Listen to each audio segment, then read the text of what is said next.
Mr. President. Senator from Connecticut. I thank the gentleman, and I thank all of the staff, and again, all of my colleagues, 40 of them, for joining us here on the floor on Wednesday night into the early hours. And let's be clear about what happened. Let's be clear about the fact that this body was going to ignore what happened in Orlando last week and the largest mass shooting in the history of this country. We were going to pretend like it didn't happen. And if not for the act of myself and Senator Booker and Senator Blumenthal and 30-some-odd others, we would be moving on to business that had nothing to do with keeping this nation safer. And so I don't know how these votes are going to turn out tonight. I know people are skeptical, but we are at least going to get to see where people stand on some pretty simple concepts. The concept that if you are suspected of terrorism, you should not be able to walk out of a gun store in this country with a dangerous assault weapon. A new poll today tells us that 87% of Americans support that. And guess what? A greater percentage of Republicans than Democrats support that. And you know why that number is so high? Because this country is under attack.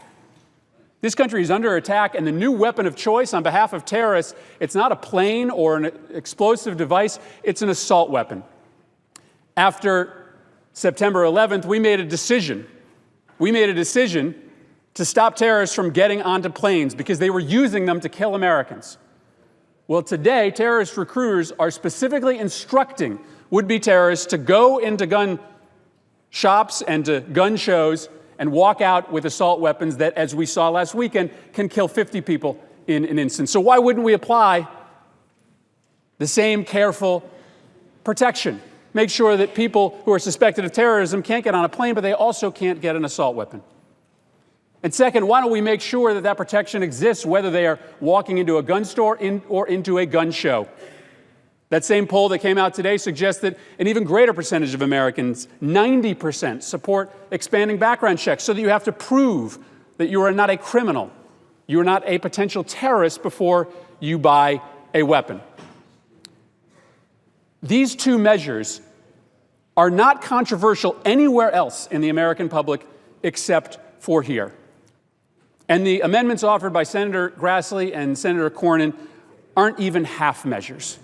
Senator Grassley's amendment would take people off the background checks list, would take people who were leaving a psychiatric institution and allow them to buy a weapon the next day. Senator Cornyn's bill would force the Department of Justice to go to court to stop a suspected terrorist from getting a weapon. They're just shields. They're just shields for members who don't want to stand up and do the right thing.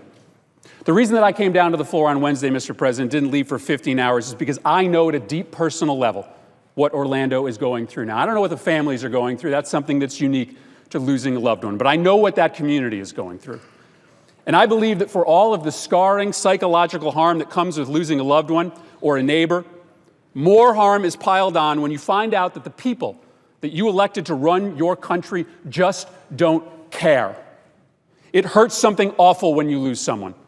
But it gets worse when your leaders are silent, are totally silent in the face of your personal horror. Long after all of the moms and dads had left the firehouse in Sandy Hook after learning that their boys and girls were lying dead on the floor of that school, there was one father who was left who wouldn't leave, who couldn't leave. His name was Neil Heslin, and he came to this Congress to tell us his story. And as we head into this vote, I will leave you with his words. In speaking about his son, Jesse, he was a divorced dad with one son, his best friend, his son was dead. He said before he died, Jesse and I used to talk about maybe coming to Washington someday. He wanted to go up to the Washington Monument. When we talked about it last year, Jesse asked if we could come and meet the president because Jesse believed in you. He learned about you in school and he believed in you. And I want to believe in you too. I know you can't give me Jesse back. Believe me, if I thought you could, I'd be asking for that. But I want to believe that you will think about what I told you here today. I want to believe that you'll think about it and you'll do something about it. Whatever you can do to make sure that no other father has to see what I've seen. My friends, we need to have an answer for Neil and the 80 other fathers every single day who join the ranks of those who know his pain. I'd urge the adoption of the Murphy and the Feinstein amendment, and I thank you for your time. I yield back.